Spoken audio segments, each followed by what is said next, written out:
Hello, this is Sheshachalam from Astroguide Mysore. Today let us talk about the planets which are malefics for Aquarius Ascendant. We know that the Lagnadipati, that is the Ascendant Lord of Aquarius, is Saturn, and Saturn is also the 12th Lord from Aquarius. But since Saturn, being the Ascendant Lord for Aquarius, is holding the Mulatrikona Sthana in Aquarius, becomes an extreme benefic for Aquarius. So people keep asking me this particular question, many comments are there, that what is a Sasa Yoga when Saturn is in Capricorn in the Lagna compared to Sasa Yoga with Saturn being in the ascendant for Aquarius. The Aquarius Sasa Yoga is the top class number one Sasa Yoga in all the Sasa Yogas. It is the number one. The ascendant Sasa Yogas happen with the ascendant being Libra and Saturn being in the ascendant being Capricorn and Saturn being in the ascendant being Aquarius and Saturn being in the ascendant. With the ascendant Sasa Yogas, this is the top class, number one Sasa Yoga, and out of all the Panchamaha Purusha Yogas, anyone can debate on this also. Out of all the Panchamaha Purusha Yogas, with ascendant Panchamaha Purusha Yogas, like for example, Mulatrikona Panchamaha Purusha Yogas, trying to give you a comparison here. It's a little deviation from the class, but still, some deviations here and there actually, matter. That's what makes my class a little different. So, ascendant Panchamaha Purusha Yogas means with Mulatrikona Sthanas. The Mulatrikona Sthana, a stronghold of Jupiter being Sagittarius and also being the ninth from the ARIES, that is from Kalapurusha Lagna. It should have been one of the strongest Panchamaha Yoga. No doubt it is strong, extremely strong. Compared to that, which is the second strongest, Sasa Yoga of Aquarius is the top, the number one. So ranking of Panchamaha Purusha Yogas, I will do a separate class on this. It's a beautiful class because I love to explain that class, because there you have the intricacies of how actually planets behave in their own Mulatrikona Sthanas. Let me do that class separately. Ranking of Panchamaha Purusha Yogas. We will do that class. We will make that note and we will do that class. It's an excellent class. I myself suddenly thought we will do that separate video as soon as possible. Okay, so let us all come to this. Aquarius, Saturn is a benefic to its ascendant because it holds the Mulatrikona position in Aquarius. Though it is the 12th Lord, the malefic quotient of Saturn is extremely less. It will be there. No doubt it will be there. So you cannot call Saturn as 100% benefic for its own ascendant. Taking Jupiter as the second and the 11th Lord, it becomes a malefic here. And why does Jupiter become a malefic, sir? Earlier class, you told that for Capricorn ascendant, Jupiter behaves like a friend. Being the third and the 12th Lord, Trikstana Adipati, also then you told it's behaving like a friend.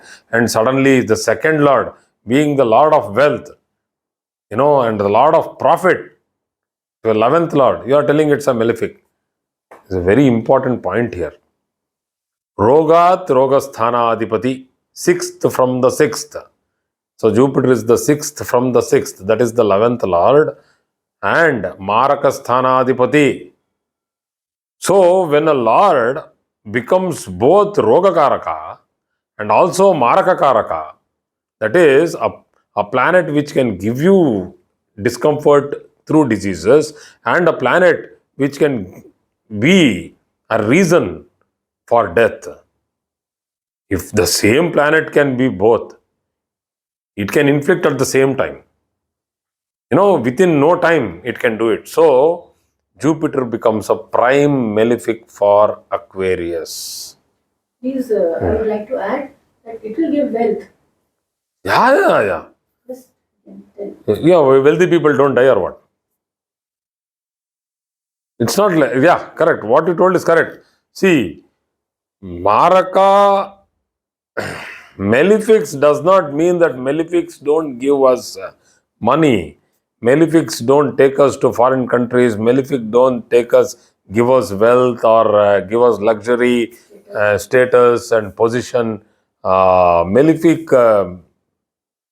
Malefics are taken as malefics with regard to other reasons also.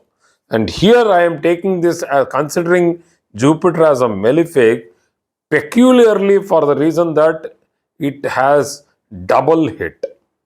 The double hit here is that it is a Maraka and also it is a Rogasthana Adhipati, sixth from the sixth.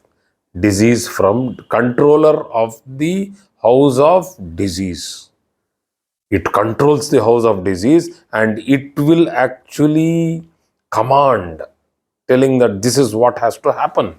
So that's a tough lord. To mitigate it, it is very difficult. So going ahead, next is Mars, being the third and the 10th lord. So being the 10th lord, today me and my wife both were talking about this particular thing, that she was asking me this question, that people are getting confused that even when a planet is having one Kendra lordship and another lordship might be a Upachaya Sthana, that is the third, sixth or the 11th house, or it might be the second or some other house, then does that single Kendra lordship account to Kendra Adhipatya dosha? A beautiful question. Right. Kendra Adhipatya dosha comes if it is not a Upachaya Sthana. Here it is a Upachaya Sthana. It is the 10th house. Kendra Adhipatya dosha comes if it is the 7th house, if it is the 4th house, because these two houses are not a Trikona and not a Upachaya. The first house is the Lagna itself, so no Kendra Adhipatya dosha to the first lord. First lord, if it is also the fourth lord, for the case of Gemini, yes, Kendra Adhipatya dosha is there. But the same first lord, when it has become 10th lord for Kanya Lagna, Kendra Adhipatya dosha is less. Because the first lord of Kanya, that is Virgo, Mercury, owns the house of exaltation, owns the house of Mula Trikona. Lot of minor calculations are there. But anyway, being the fourth lord and the seventh lord, or being only the fourth lord or only the seventh lord in the case of Sun, because it has only one lordship, Kendra Adhipatya dosha is extremely severe. But here, in this case, Mars is owning the 10th house, and here 10th house is also Upachaya. That is why in another video, when Saturn was the 10th lord, I told it does not account to Kendra Adhipatya dosha because Saturn is a Karaka for the 10th house in certain ways, but Mercury is the major Karaka for the 10th house. Somebody was asking me, some days back, that Saturn is the Karaka for the 10th house. All the planets are Karaka for the 10th house. In that way, if you see, all the professions are there in this world. From a priest to a person who, buries a dead body, or a person who takes care of bodies in a mortuary. A great job, which is called as a Chandala. A great job, toughest job. Job of a priest, a very tough job, because he has to take care of confessions. A Chandala has to take care of miseries and sorrows. Both jobs are very tough. Okay, So don't think that a priest job is a very glorified job. He stands there. He has to protect his dignity with all the distractions. It's not an easy job. Many people default, and you people have seen those videos. You people caught that priest red hand there, this priest red hand here, this pandit doing something red hand there. You people catch hold of them. Human beings, they falter. So let us go ahead. Mars here is the 10th Lord, and hence, being the Upachaya Sthanadipati, being the third Lord, Mars is a Karaka for the third house. Don't forget all this. He is a Bhratru Karaka, being the third Lord for Aquarius. He does not acquire Malefic that much. It is not that Malefic. We can give him only 40 to 50% of Malefic results only because he is against to the significations of Saturn. That's all. But don't think that Aquarius, Mars will do this, Mars will do that. But in general, when you go through your lifetime, then you can see the subdashas of Mars. You are doing well. You are getting good opportunities of job, good travel, all excellent benefic results. Let's go next to Venus. Venus is the 4th and the 9th Lord. Fantastic Yoga Karka, because it's a Kendra Sthana Adipati and also a Trikona Sthana Adipati.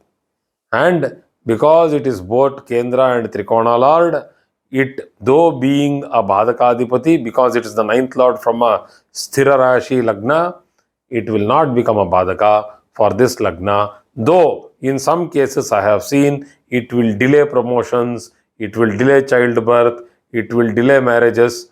But I will not call that Badaka. Nowadays, people have delayed marriages themselves. They delay childbirth themselves, and promotions anyway, they get delayed by many competitions which are happening.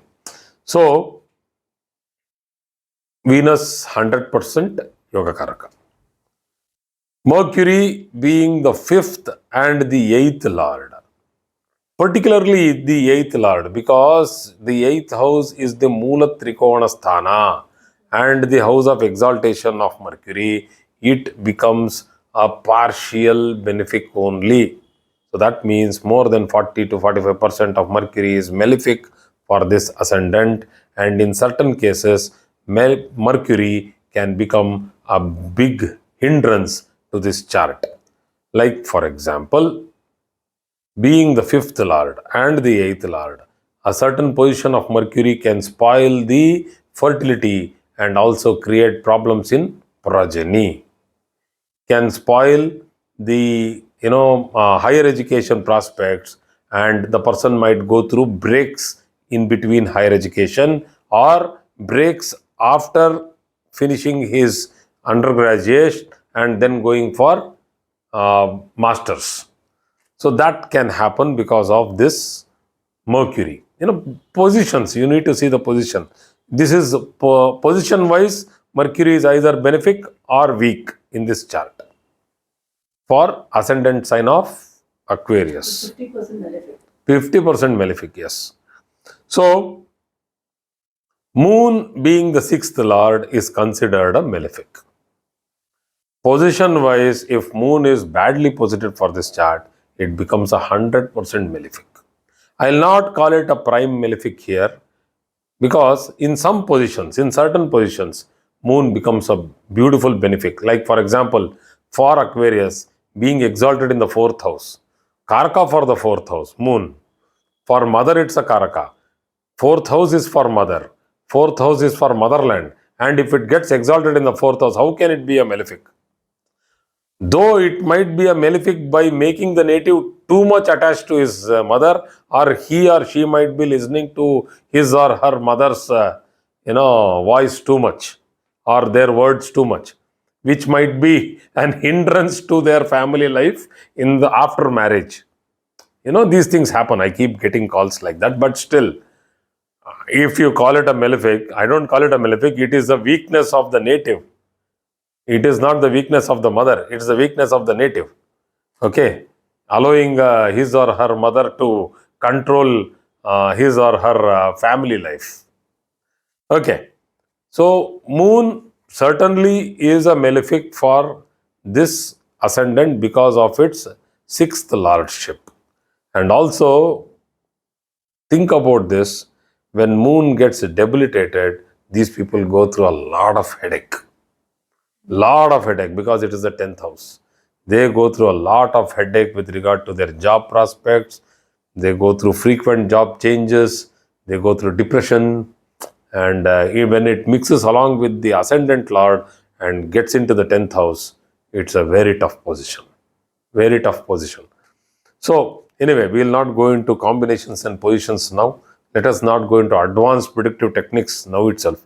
So, Sun, being the seventh lord, is a direct opposition to this ascendant. Kendra Adipatya dosha is total. There is no, it doesn't get nullified even 1% also. There is full Kendra Adipatya dosha. That is what we were discussing. So because it doesn't have another lordship there. So, seventh house, so sun and moon both become huge barriers for this ascendant sign of Aquarius. So, the luminaries, Try to destabilize the marriage. yes, they destabilize the marriage, and if these fellows are well placed, the marriage will be well placed in the chart. So, thank you very much for today's class. I hope I have covered a lot of subjects in today's class. Thank you.